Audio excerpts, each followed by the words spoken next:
Good morning, students. Today I will further continue the third chapter of history. Britain turns to India. Bharat में Britain की बढ़ती दिलचस्पी. Faced with the rising demand for indigo in Europe, the company in India looked for ways to expand the area under indigo cultivation. Bharat में नील की बढ़ती मांग को देखते हुए ईस्ट इंडिया कंपनी भी भारत में नील की खेती बढ़ाने के रास्ते ढूंढने लगी.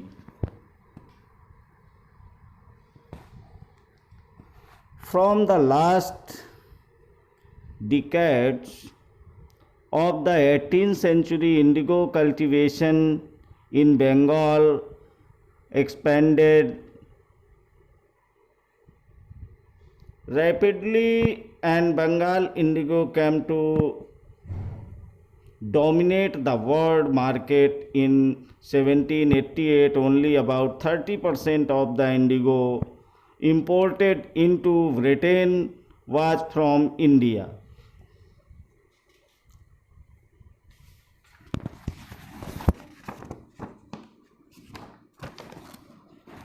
अठारहवीं सदी के आखिरी दशकों से ही बंगाल में नील की खेती तेजी से फैलने लगी थी.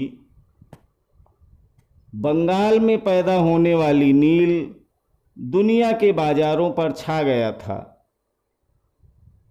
1788 में ब्रिटेन द्वारा आयात किए गए नील में भारतीय नील का हिस्सा केवल 30% था.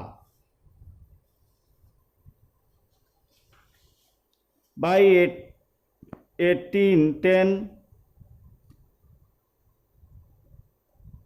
the proportion had gone up to 95%. 1810 में ब्रिटेन द्वारा आयात किए गए नील में भारतीय नील का हिस्सा 95% हो चुका था.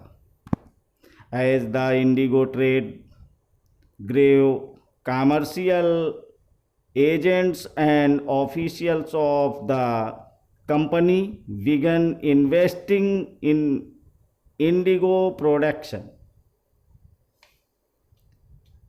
जैसे जैसे नील का व्यापार फैला, कंपनी के अफसर और व्यावसायिक एजेंट नील के उत्पादन में पैसा लगाने लगे.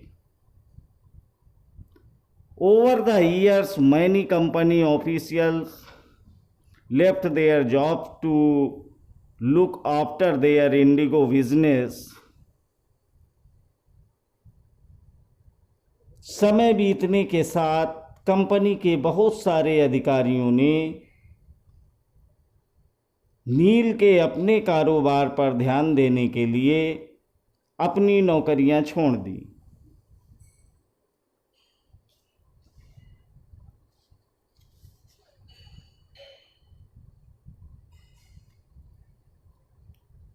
Attracted by the prospect of high profits, numerous Scotsmen and Englishmen came to India and become planters. भारी मुनाफे की उम्मीद में स्कॉटलैंड और इंग्लैंड के बहुत सारे लोग भारत आए और उन्होंने नील के बागान लगा दिए.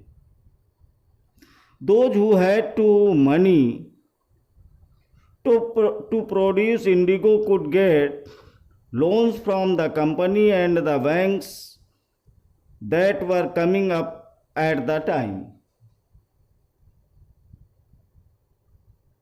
जिनके पास नील की पैदावार के लिए पैसा नहीं था, उन्हें कंपनी और नए नए कर्जा देने को तैयार रहते थे.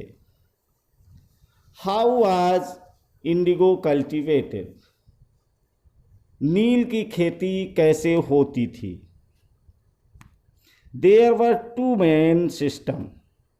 There were two main systems of indigo cultivation. नील की खेती के दो मुख्य तरीके थे, निज एंड रयती, निज और रयती. Within the system of niche cultivation, the planter produce indigo in lands that he directly controlled. He either bought the land or rented it from other zamindars and produced indigo by directly employing hired laborers. तो जो निजी खेती की व्यवस्था थी उसमें बागान मालिक खुद अपनी ज़मीन में नील का उत्पादन करते थे. या तो वह ज़मीन खरीद लेते थे या दूसरे ज़मींदारों से ज़मीन भाड़े पर ले लेते थे और मज़दूरों को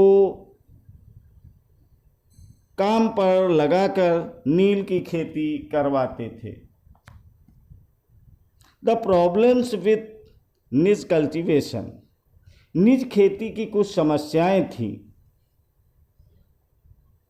the planters found it difficult to expand the area under निज cultivation.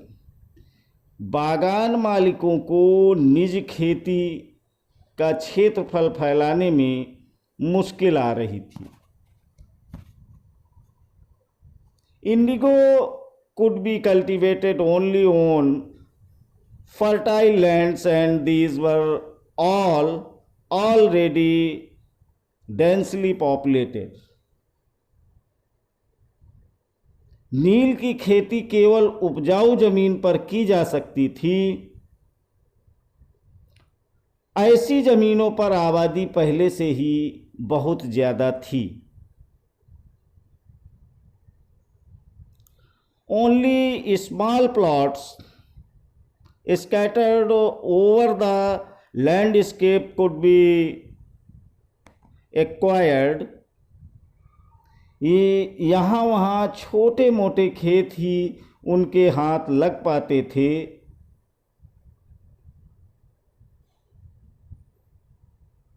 Planters needed large area in compact block to cultivated indigo in plantation. नील की खेती करने के लिए उन्हें बड़े बड़े भूखंडों की ज़रूरत थी. Where could they get such land from? They attempt to lease in the land around the indigo factory and exit the peasants from the area, but this always led to conflict and tension. और इस तरह की ज़मीनें उन्हें कहाँ से मिल सकती थीं? उन्होंने नील की फैक्ट्री के इर्द गिर्द आसपास पट्टे पर ज़मीन लेने के प्रयास किए और वहाँ के किसानों को हटवा दिया. इससे टकराव और तनाव पैदा हो जाता था. Nor was labor easy to mobilize. मज़दूरों का इंतज़ाम करना भी आसान नहीं था. A large plantation required a vast number of hands to operate. बड़े बागान के लिए बहुत सारे मज़दूरों की ज़रूरत होती थी. And labor was needed precisely at a time Fen peasants were usually busy with their rice cultivation. मजदूरों की ज़रूरत भी सबसे ज़्यादा उसी समय होती थी जब धान की खेती में व्यस्त रहते थे।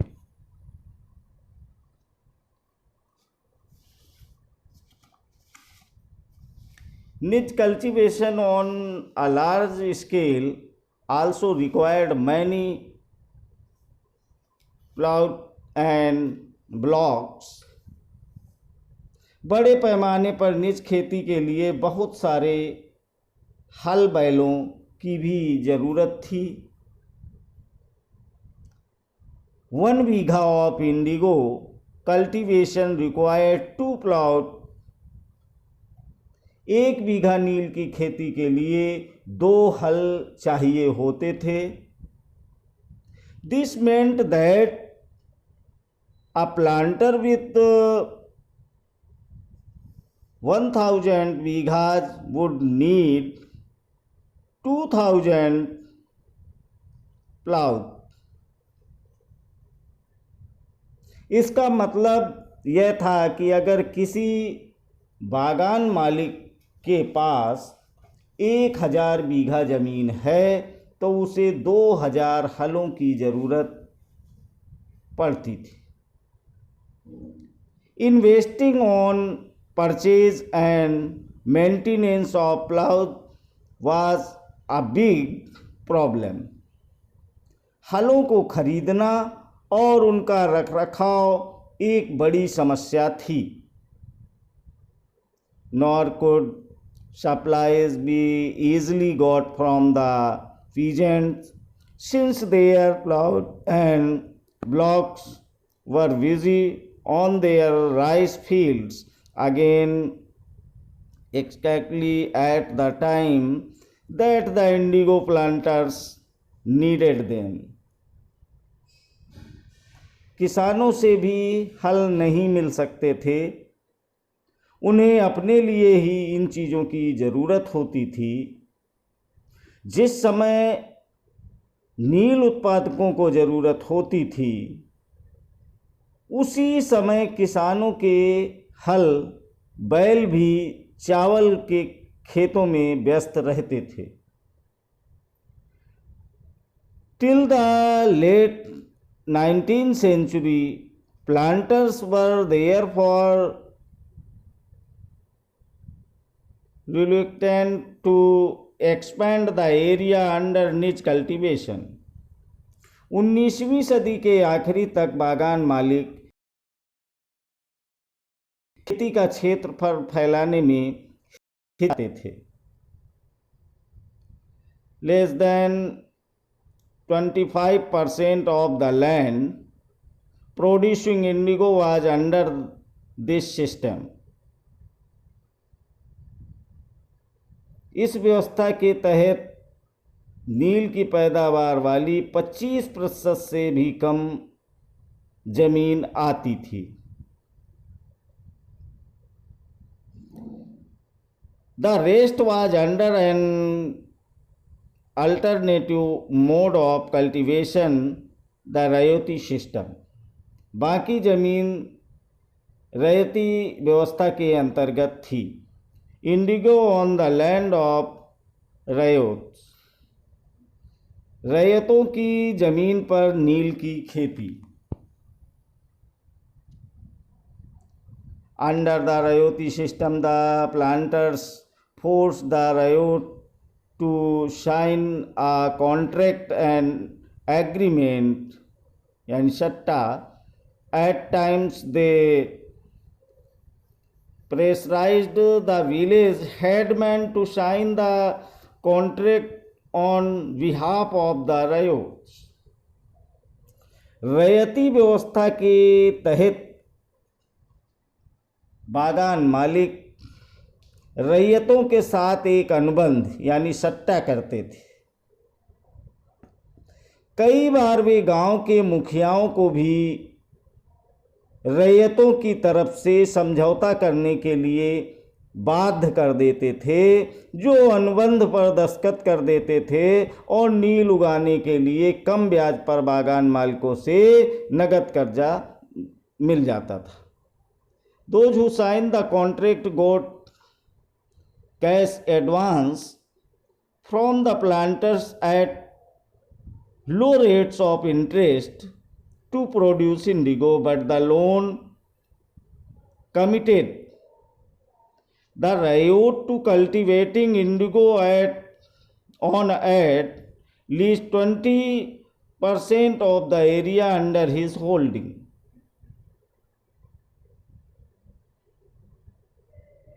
कर्जा लेने वाले रैयत को अपनी कम से कम 25% जमीन पर नील की खेती करनी होती थी। The planter provides the seed and the drill while the cultivators prepared the soil, sowed the seed and looked after the crop.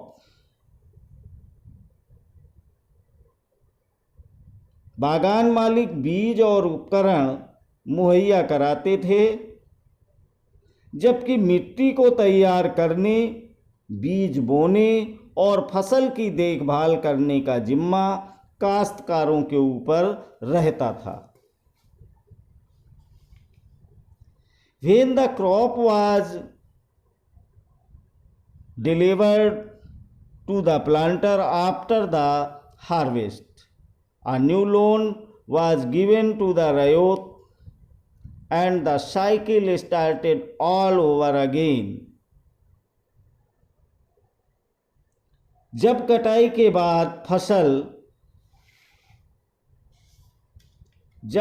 के बाद फसल बागान मालिक को सौंप दी जाती थी तो रैयत को नया कर्जा मिल जाता था और वही चक्र दोबारा शुरू हो जाता था। Initially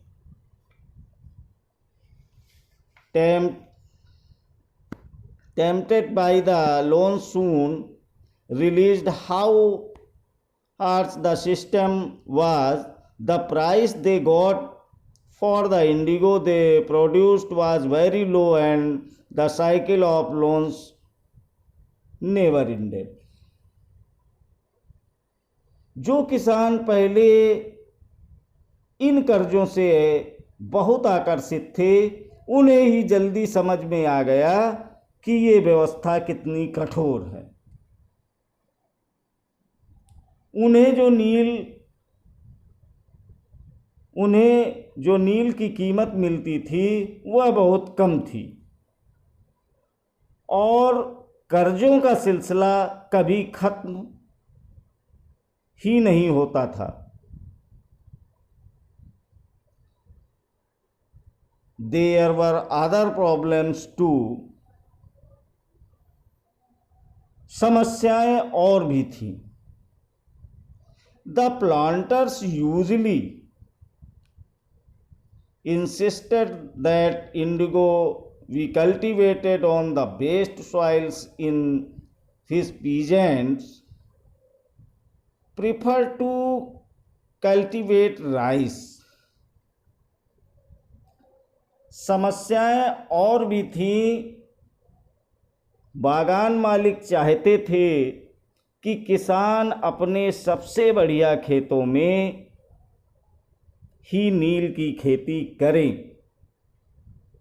लेकिन नील के साथ परेशानी यह थी कि उसके जड़ें बहुत गहरी होती थीं और वह मिट्टी की सारी ताकत खींच लेती थी।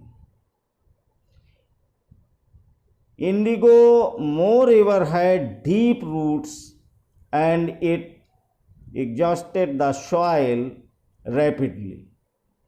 After an indigo harvest, the land could not be sown with rice. नील की कटाई के बाद वहां धान की खेती नहीं की जा सकती थी। यानी समस्या यह थी कि बागान मालिक चाहते थे कि किसान अपने सबसे बढ़िया खेतों में ही नील की खेती करे, लेकिन नील की खेती के साथ परेशानी यह थी कि उसकी जड़ें बहुत गहरी होती थीं और वह मिट्टी की सारी ताकत खींच लेती थीं। नील के कटाई के बाद वहाँ धान की खेती नहीं की जा सकती थी। Thank you.